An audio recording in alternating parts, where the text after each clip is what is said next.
If the release scares you, you should post daily. Here's why.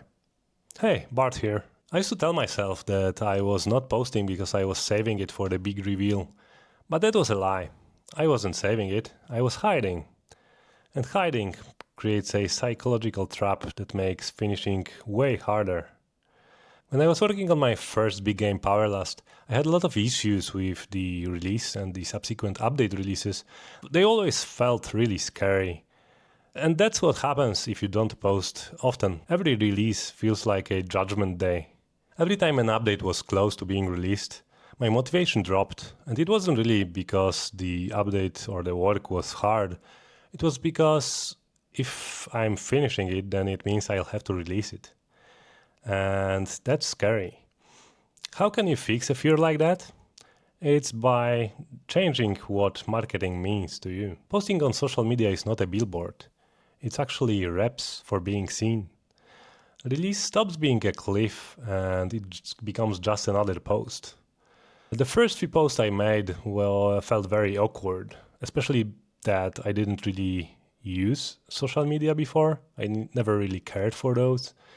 But everyone was saying that you need to do that because you need to market your game and that's how you do it. So yeah, that's what I did.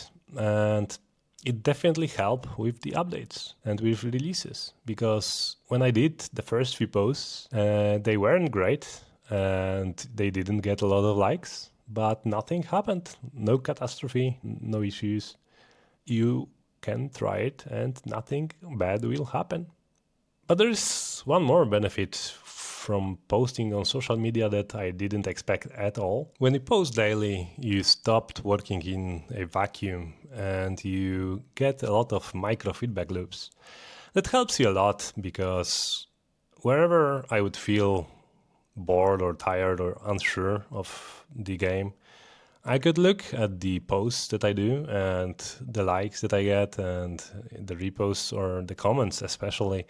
And I would think that it might actually be worth it. And it went even better when I actually released the game and I could see the reviews and people, getting excited about the things I could add to the game. So yeah, if there's something I would suggest is to release early or at least create a build that you can give to your players because getting that early feedback is a very big boost to motivation. Another thing that was shocking for me when I posted on social media for a whole year was that I actually found friends there. I wouldn't expect it at all.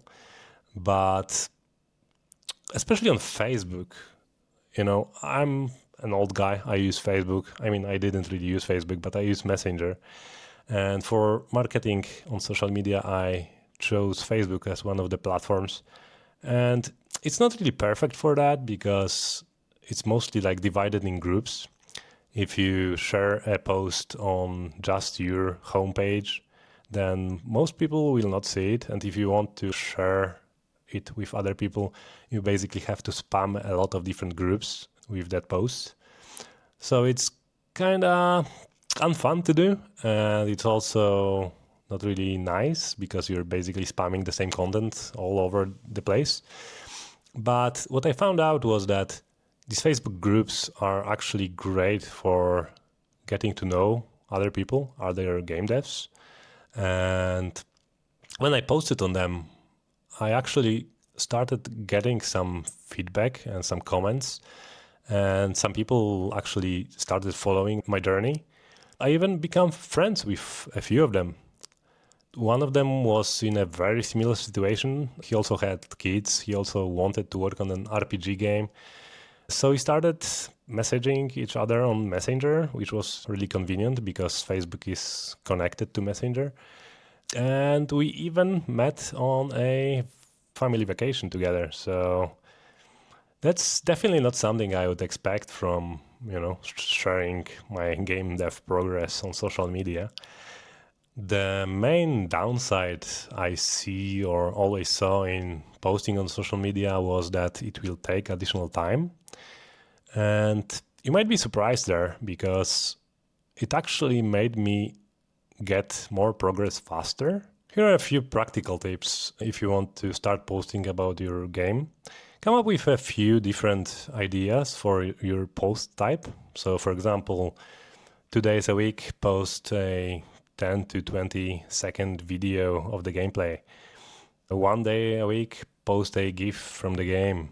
1 day a week post a before and after picture. And maybe 1 day a week you could post a lesson that you've learned from the gameplay or from the game dev stuff that you did. That way you will have like different content, not super boring ones. Another tip I would give would be to keep in mind that you're posting all the time while you're working, so that whenever something interesting happens, you can take a screenshot or a quick video and you will have an easy library of things to post. It is really easy to do once you get the hang of it. I think it's something that helped me to actually build up a library of assets that I could use for future marketing too. So I definitely recommend that.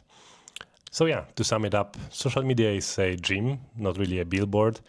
And you train your ability to share your game and to get feedback about it and to not be super defensive about it, even though it's not easy, especially at the beginning. And one of the main negative things that people say, or excuses that people use when they don't want to post about their game, is that it takes a lot of time and that they don't want to do it because of that. And weirdly, I found that I actually get progress faster thanks to posting. So if that's your excuse, then I might surprise you there. If you're interested in why that's the case, please check out my next video or subscribe and wait for it to happen.